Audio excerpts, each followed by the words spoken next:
Guild Wars 2 Visions of Eternity introduces the Troubadour, or the Bard, to the Mesmer class as their new elite specialization.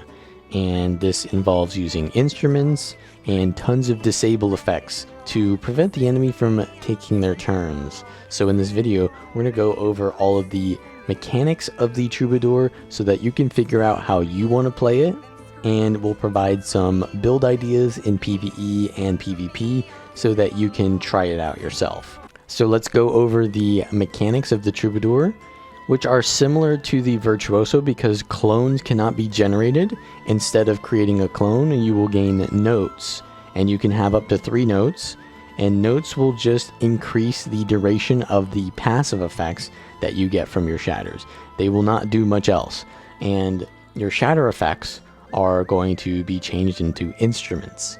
So the F1 is the reverberating loot, and this will shoot out 3 projectiles at the original target. It does not scale with the notes, so it does that amount of damage no matter how many notes you have.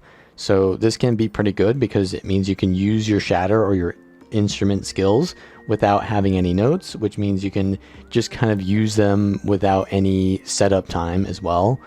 But with the extra notes, you will gain the passive effect for longer. So you get a base passive effect of the loot for 5 seconds, and this will give you +4 healing to allies, +4 damage, and +4 condition damage.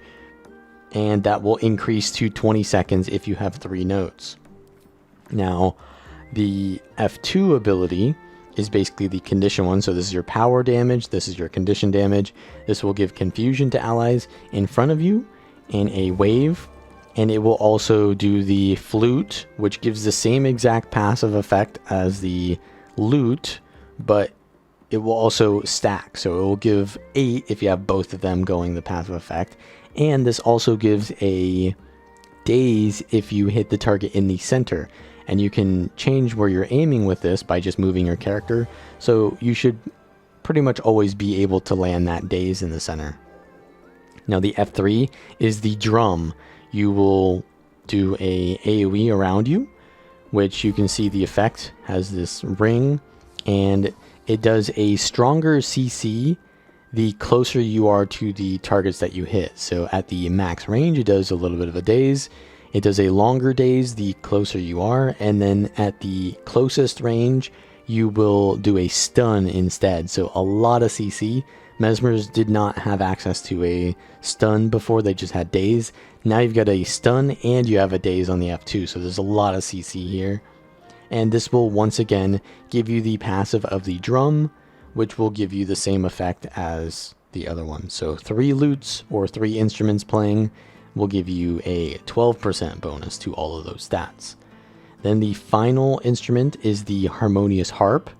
This is not a distortion effect like all other Mesmer specs. They have distortion on their F4, but this has no distortion unless you trait for it. So we can take a trait to give it back distortion.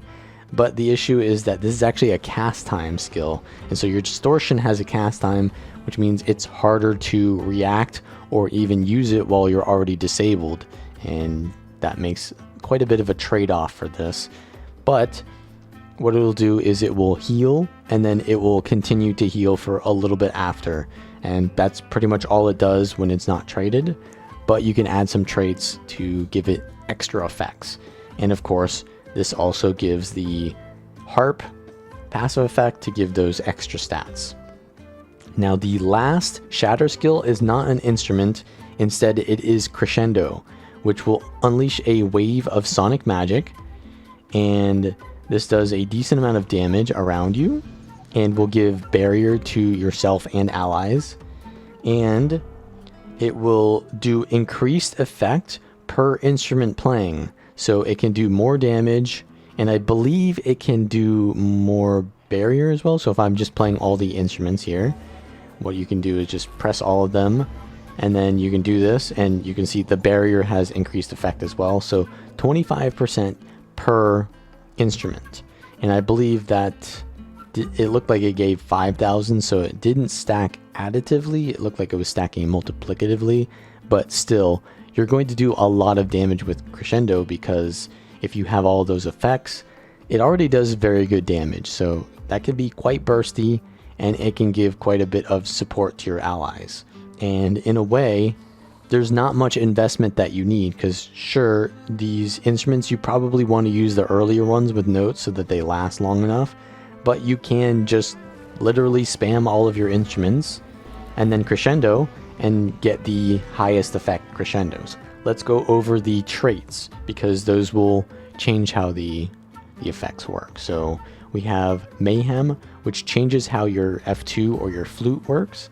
It now applies Torment as well as Confusion, so this is a great condition burst. And while the flute is playing, which is the passive effect, so we want more notes. If we're specializing into the flute, we want to have a longer duration of it, because we will get healing while we are playing the flute, and then whenever we apply Torment. Then Crescendo extends the duration of boons on nearby allies when you use Crescendo, so it will add the effect of giving your allies more boons, as well as barrier and whatever else.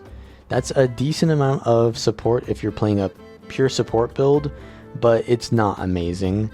But since the other one is a damage trait and this is a CC trait, it's your only option if you want to just purely support allies. However, the Syncopate is also a pretty strong skill, so this is like your drum effect. And what this will do is it will, whenever you use your drum, it will allow you to deal damage to enemies by CCing them. So you want to have your drum getting extra notes on it so that the passive effect lasts longer. And then whenever you CC an enemy while the drum is active, you'll do extra damage to them.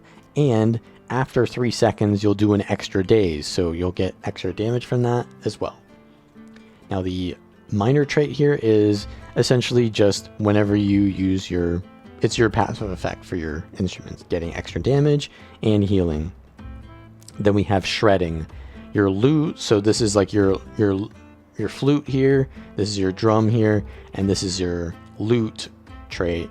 So whenever you use the F1, you have increased damage on the waves effect, but also you will deal increased strike damage while you have the lute playing. So this is a very powerful power damage buffing trait, and it's just a no-brainer. If you want to do power damage only, then that's your trait. Then there is Raconteur, which will improve the effect of your tails, which are your utility skills.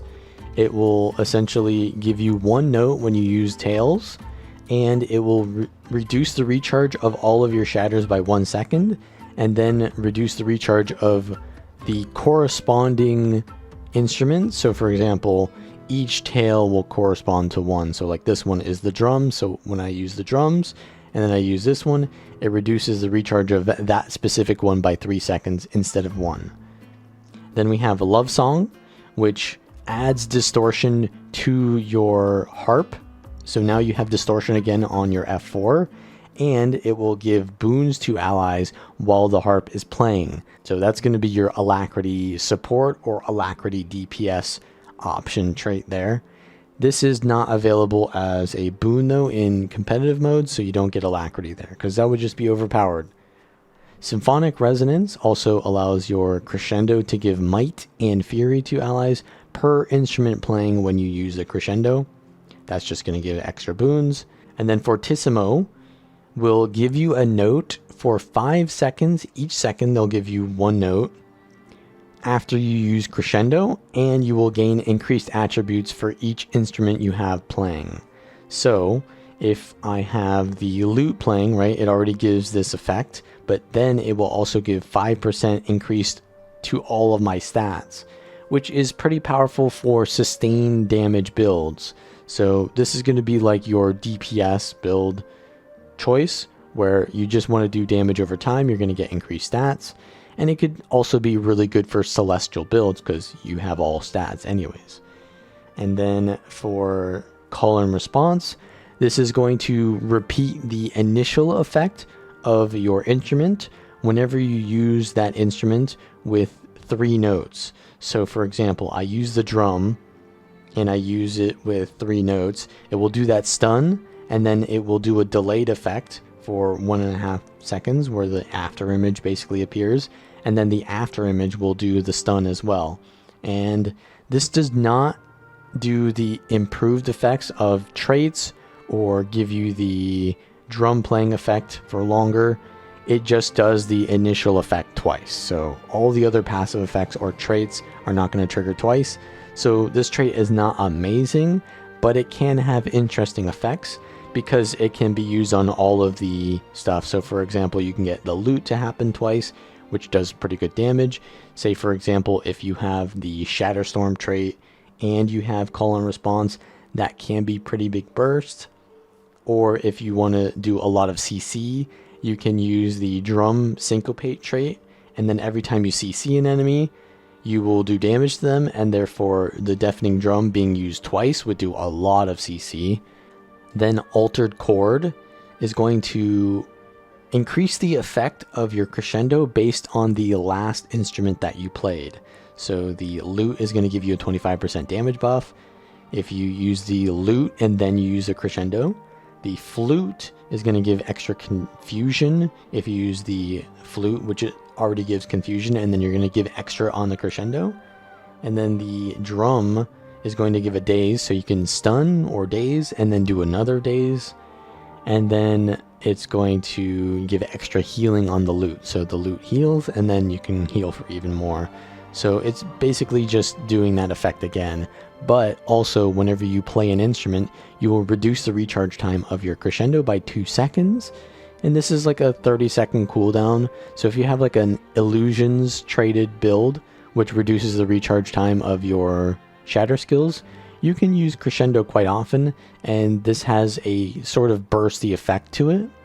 But I would say that this is more of a kind of like a combo oriented trait, and Fortissimo is more of like a sustained damage trait. So maybe like a condition build will want to use Fortissimo more maybe, or a power build would want to use Altered Chord more for the extra burst damage that they can have pretty reliably. Now let's go over the utility skills, which are the tails. So these are all basically a radius around you. This one has a radius of 360, but the rest I believe have a 600 range. So the heal skill is a little bit shorter range, and they all have a nice little effect here, which shows the tail of the specific character. So the heal is the Dragon Aurene, and it will just heal yourself and allies. It doesn't really have too much of an effect, but if you have 2 or more instruments playing, it will give 33% more healing. There's no really other way to give allies healing with your heal skill other than maybe the Mantra of Recovery with the Inspiration trait. So this could be a pretty good option for a pure support build. Then we have the Tail of the Honorable Rogue, which is the Dougal Keen utility. This just gives swiftness and removes movement inhibiting conditions from allies. And if you have the drums playing, it will also give super speed. This isn't too impactful, but there aren't too many ways to get swiftness on a Mesmer, so this can be pretty nice. I believe the only way you could get it is like the Phoebe relic, or maybe using the Focus 4.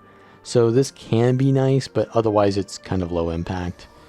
And then the Tail of the Soul Keeper, which is Almora Soul Keeper's tail. This will give your allies might and fury, and only in PvE will it give alacrity. And then if you have the lute playing, which is the F1, you will gain 2 notes. So that can be kind of nice to use your F1 and then immediately have 2 notes to help you use your next ability, which can be great for PvE rotations where you want to keep up all the passive effects of all your instruments. Then we have the Tail of the Valiant Marshal, which is Traherne's utility skill. This is a stun break baseline for yourself and allies, and will give them protection and resistance, which are pretty powerful boons. And if you already have the harp playing, which is the F4, you will give barrier to yourself and allies. And then we've got the Tail of the Tortured Mastermind, which is Scarlet Briar. This will target an enemy, and it will do 4 hits to that target. So we can target this, and if they dodge it, then it won't happen, but you'll see basically there should be an effect on the target. But yeah, you'll see like purple, maybe, I don't know, ears, kind of like Scarlet Briar's ears maybe, on the target, and that means that you've landed the skill and it's going to keep pulsing the damage. It will give weakness on the first hit, then vulnerability, then it will remove boons, and then it will daze. So this can be pretty nice for like a drum build, because even though it is technically the flute corresponding one, but it gives boon removal, which allows you to, if for example targets have stability, then it can remove the stability, and then you can daze the target as well, which gives synergy with syncopate. But if you have the flute playing, this will inflict torment every time that it hits, so it would give basically 4 torment. Then we have the elite skill, which is the Tail of the August Queen, Queen Jenna. And when you use this, it has a cast time, unlike the other tails. Well, I guess the heal skill has a cast time as well. But it will give distortion for 2 seconds to yourself and nearby allies, as well as Chaos Aura. And then it will also command every instrument to begin playing in the background. And if you already had instruments, then it will give extra duration to the instruments playing. But if you didn't have any instruments playing, then you'll have a base duration of 3 seconds. So increasing for 3 seconds for each instrument that was already playing. So this works very well with the Altered Chord trait, because you could immediately have all of your instruments playing and then do your buffed up crescendo, and then use all of your shatters to reduce the cooldown of your crescendo, and then you would be able to do another crescendo because you'd reduce the cooldown so fast and have all those passive effects going as well. So here's my idea for a powerful PvE open world build where you can support allies pretty well, like a bard would, but also have really good solo capability with condition damage over time and self-survivability. So we go for the celestial stats with the Trapper rune. We have around 57% condition duration, and we can also go for a little bit more duration on our torment if we really wanted to with the Sigil of Demons, which we have on our axe and torch. So this is like our kind of more offensive weapon set. But we also have the staff, which also gives torment, and we have the corruption sigil there instead of the demon sigil, so we can get some extra condition damage. And then we've got the Relic of Akeem for even more condition damage, and we have a lot of disables on this build, so we're going to trigger the Akeem Relic pretty often. And then for the traits, I go for Chaos, just to get as many boons as possible. I give protection to myself, which makes me tankier, more condition damage on the staff, and just tons of boons by using shatters, stability as well, so we can't get interrupted in our, instrument abilities. And then illusions trait line just for more damage and lower cooldown on our shatter skills, our instrument skills. And of course, more torment, because that's our main condition, and more confusion, because that's our second condition. And then here I have mayhem, which will give extra torment. I have Love Song for the alacrity, and I believe I should have Fortissimo is what I should have had here. Yeah, not Call and Response. Although I think Altered Chord could be okay here, but I don't need it because I will want the passive effect of the extra stats, because I want to just be like a complete stat stick here with the Fortissimo and the Celestial stats. So we've also got so what I'm going to do at the start of the fight, I'm going to get a little bit of my cooldowns going, and then I'm just going to immediately use the F2 and the F1, and then I'm going to use the elite skill to get all of those durations up. And then let's use the staff abilities. And we want to use the crescendo soon here, but I want to use my F2 first with the notes. And then I'm going to use I didn't have the loot playing, I don't know, but I want to use the loot with the Almora Soulkeeper there, because that will give me more notes to use my next skill. And now I'm just going to use my F2 and then F1 and F3. I'm just going to use crescendo here. We have the loot playing, so let's use the Almora. And let's go in with the Axe 3, because that synergizes with how many notes I have, I guess. F2 off cooldown. And the reason I have Signet of Illusions is because I want to just gain extra notes. And if I really wanted to, I could use it to reduce the cooldown of my shatters and just have more burst, but it's not really necessary. And I'm just kind of spamming my skills here because I can. I'm just so tanky that I'm not taking much pressure. And I will use the Almora here because I want to use that off cooldown. I'm going to use my elite skill to get all the notes playing. And I'll crescendo here because why not? Might as well use it because I have all the notes playing. F2 off cooldown with the big notes. And you can just see how tanky this build is because Chaos Straight Line is pretty strong. And I have all the notes playing when possible so I can get that extra stat bonus. The flute is running out soon, so let's use that. And I'm just going to use it off cooldown anyways. We need to crescendo here as well. Let's get the lute playing because I want permanent alacrity. Use the F1 so I can use the Almora to get the extra note on my flute. And I'm just tanking everything. So yeah, the Troubadour is extremely tanky with the Chaos Straight Line. And we're just going to chase this guy. I think you take a lot of damage from this NPC here when you're not in the range of these orbs, but I'm just kind of surviving because every time I give Torment, I'm healing. Every time I have a lot of regeneration uptime as well. Let's use the drums and the lute to get my alacrity uptime. And I'm going to use the August Queen so I can get crescendo full damage. Let's use the Almora. And if I really needed a stun break, I would use the Valiant Marshal, but I don't because I have permanent stability. So you can really just use something else there instead. If you wanted like a Signet of Domination, I believe, which gives you extra condition damage. We're going to get the lute playing here just so I can get the alacrity and the extra note for our F2. And just spam your skills, really. Doesn't really take too much effort mentally to play this. Though the rotation is kind of important for optimizing. I would say you probably want to optimize here. And yeah, using the F1 before the F2 is pretty good as well because we can get the Almora to give us the extra notes. And this mob is kind of annoying to fight, even though it's a pretty difficult one, but it just moves all over the place, which is the main issue.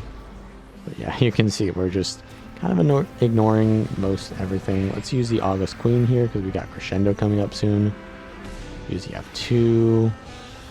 And once again, although this is like a solo build, it's pretty good solo. It's also giving out so many of these boons to its allies,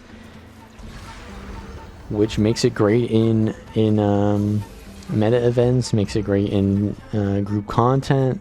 It makes it good in just pretty much any situation. This is going to be a very powerful elite specialization. Let's use the lute, and then let's use the F1, and then get some notes back. Let's crescendo. Got all the notes playing. So we got the extra stats. Let's use the F1 for no reason, apparently. I'll just use this. No, I shouldn't have used that. No, I shouldn't have used that. We have the lute playing still, so let's do the drums. Get our notes back. And the Axe 2 is pretty good at getting notes as well. We have alacrity already, but let's go for the flute. August Queen we can do, and then get more notes. Use the harp. Let's use crescendo. A lot of confusion on the boss right now. I think the boss is healing off of these coalescences, so it's kind of making this go on longer than it really needs to, but let's just get more stats here by using these shatters. And it's kind of nice because condition builds usually have a lot of downtime in their skills, and so they end up auto-attacking a lot because you use your shatter and then you've just got nothing to use after your abilities are on cooldown. And since you have animations on all of the Troubadour shatters, it kind of gives you something to press in the meantime, which is, yeah, it's pretty nice. Yeah, the boss is immune, so we're missing a lot of things here.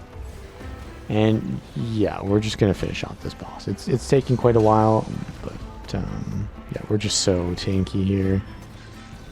Let's It's mostly taking a while because the boss is just avoiding everything. Let's use Crescendo. We can use Almora here.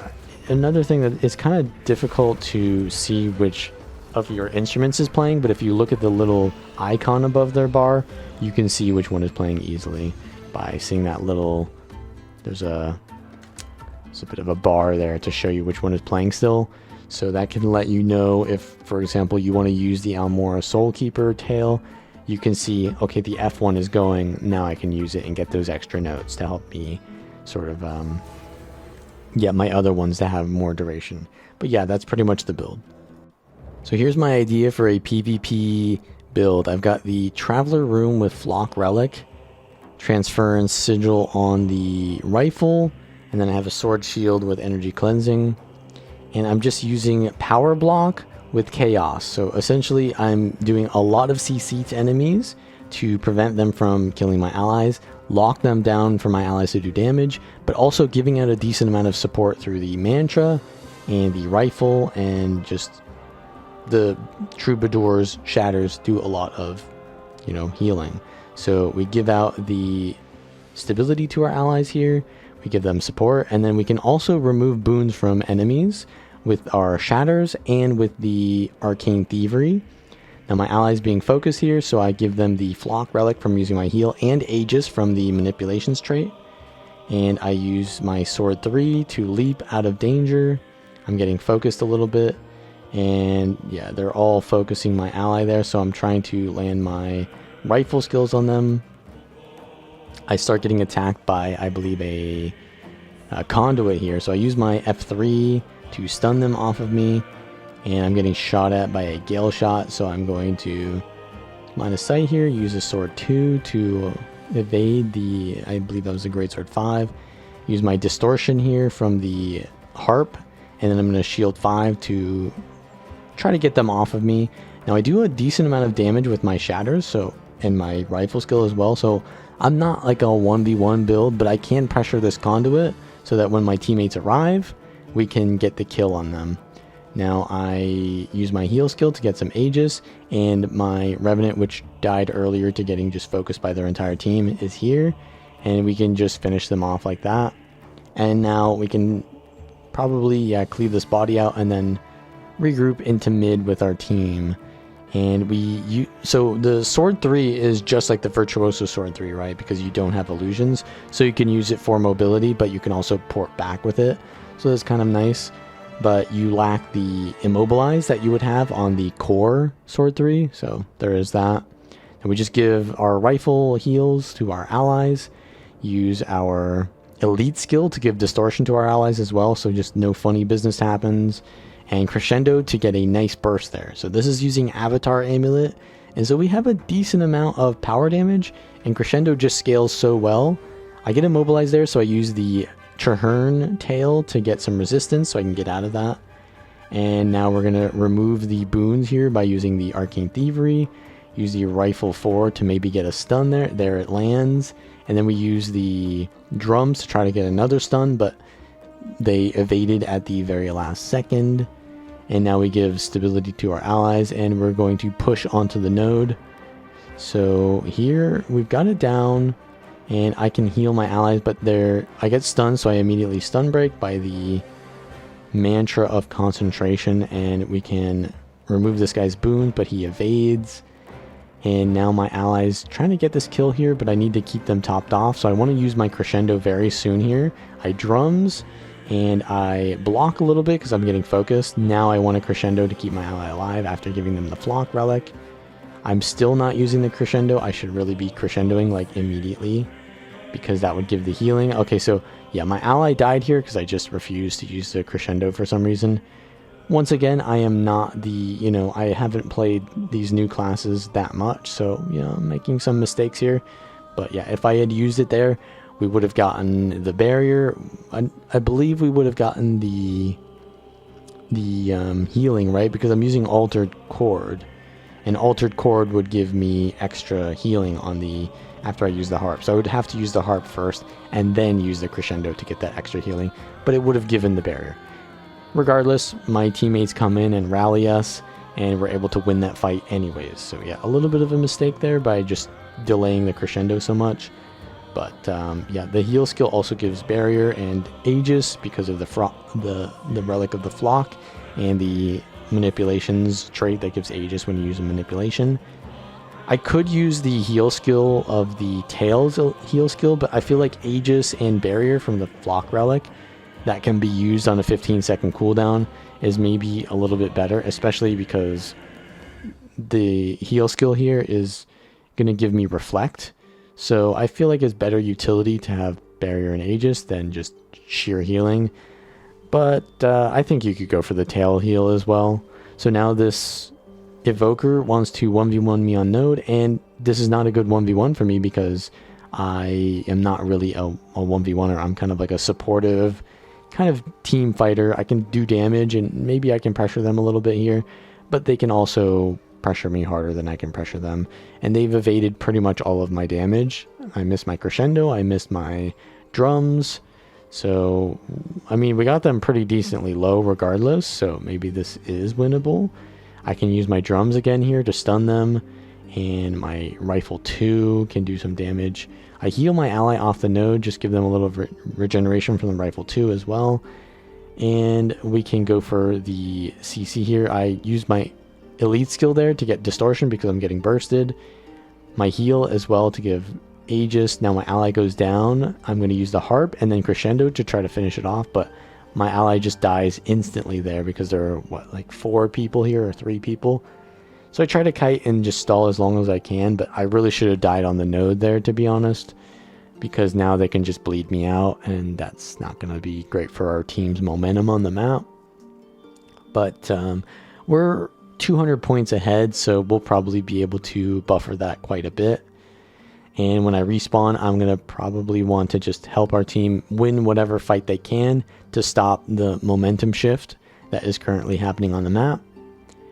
And I can rotate. I do have the ability to give myself the mantra while I'm getting towards my team here. We do have 1 dead and 1 almost dead, so I need to just use my rifle skills as fast as possible. I'm going to use the harp here to give healing potentially. I crescendoed early, so maybe I was going for more CC, but yeah, we harp afterwards to heal. And now we can use the flute to do a bit of CC and finish off this evoker. They kite off, and so does my ally, but we really want to get this kill. I take a big CC and I'm going to block so that I don't die. I'm going to probably use my elite skill here. No, I'm not going to, because we're just focusing one target. We want to chase this LE, but there's not much CC that I have available to me at the moment. We harp here to heal and then crescendo to give out barrier. It looked like they were going to do their burst, so I tried to preemptively prevent that damage there with the barrier. And I'm just going to leave that to bleed out so that I can support my ally on node, give them some healing and barrier, and put out the drums. I missed the drum stun, but we can also go for the rifle 4 stun. They evade that, so we're going to have to... Okay, so our ally just does damage. A thing to note, though, is this is not like a pure damage build, so you do want to be playing with your team, and if your team is playing supportive builds, it can be okay, but you really want to be playing with other DPS players, as you would normally a support build. Although this is not a dedicated support, it's more of like a aggressive support, right? Because you have a lot of CC, you have decent damage, boon removal from your shatters and from the arcane thievery, and you also have power block, which has been nerfed, so it doesn't increase cooldowns, but it still gives weakness, which is also a nice supportive ability to prevent enemies from doing as much power damage. So I think this is, you know, maybe this is not maybe the meta build, but it is definitely a viable and fun option that you can play. And it's sort of unique, right? Because every other Mesmer build that you can play right now is either chrono support, which is, yeah, sure, you have some CC on chrono support, but not nearly as much. And I mean, I guess Gravity Well is there, but you don't have the drums, you don't have the flute. And then you have, you know, DPS builds like Mirage, tanky builds. Sure, you can play a tanky Troubadour build with conditions. That is another thing that I'm not showing in this video, but I've seen a lot of condition Troubadours as well, and that works pretty decently. But I still feel that Mirage and even maybe a Virtuoso do better job at doing that. So this is, I feel like this is like the unique new playstyle that has kind of arisen from the introduction of the Troubadour. So it's, yeah, it's pretty nice. But in this situation, I use my Crescendo to give my allies some barrier, heal them, and we're going to just pretty much win this match, yeah, because we have just had more presence on the map. So I don't think the enemy team had a lot of support, so we just had more sustain in fights. I did 48% of the team's healing, so even though I'm not fully going into healing, I still do a decent amount of healing. Remember that you have that transference sigil on your rifle, so when you do your healing, make sure that you are on the rifle. Also, I have the savagery sigil on the rifle as well, so try to do your CCs in the rifle as well, and just only go into the sword shield when you need to kite, or maybe do the shield 5 and shield 4. So yeah, that is pretty much the Troubadour. If you like this content, then make sure to like and subscribe for more videos, and I will see you all next time.